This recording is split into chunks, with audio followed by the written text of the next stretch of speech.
News. The information I'm about to provide is preliminary and is, of course, subject to change. At approximately 10:15 this morning, a heartbreaking call came into 911 for an assault in progress. The 11-year-old caller stated that she and her siblings had been stabbed by her uncle. She did not know her address. Quick-thinking police communications technicians at the 911 call center use the technology at their disposal to get an address from the location of the phone that the child was using. Based on that information, officers responded to 1671 84th Street in the confines of the 6-2 precinct. When officers and EMS arrived, they were let into the first floor by an uninjured child and led into a small vestibule facing 2 more doors. At that point, they heard screams coming from behind the door to their left and immediately began forcing their way to the apartment, kicking down the door. Once they entered, they encountered a man standing near the entrance holding a large meat cleaver covered in blood, and they could see blood on the floor and the walls of the home. The officers ordered the man to drop the weapon several times. He refused and advanced towards them. 2 officers discharged their firearms, firing 7 total rounds between them and striking the subject, ending the threat. This encounter is captured on body-worn camera video.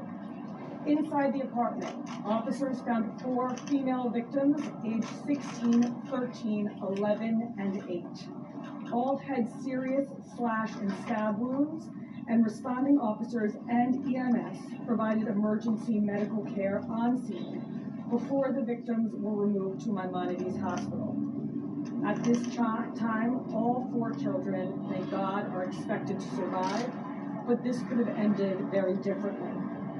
Officers and EMS arrived at the door within minutes of receiving the 911 call. Their fast, decisive action, pinpointing a location and taking down the door absolutely saved the lives of these young girls, and I was proud to tell them as much. Seconds matter in these situations, especially when dealing with multiple stab wounds, and our officers did not hesitate for a moment. I also want to speak of the heroics of the children involved. The 11-year-old 911 caller, who herself was a victim, hid in her room to call the police, and a young, uninjured boy ran in to alert a neighbor. Our cops were removed to Lutheran Hospital for evaluation, and I visited them there a few moments ago to check on them and to personally thank them. I am happy to report that they are going to be fine. Here's what we know about the perp at this time. His name is Lung-Chen Chen, 49 years old. His exact relationship to the victims is under investigation, but we believe that he is a relative. He was also treated on scene and transported to Maimonides Hospital in critical condition. 2 knives were recovered, 1 large cleaver in Mr. Chen's possession, and another bloody knife was found in another room.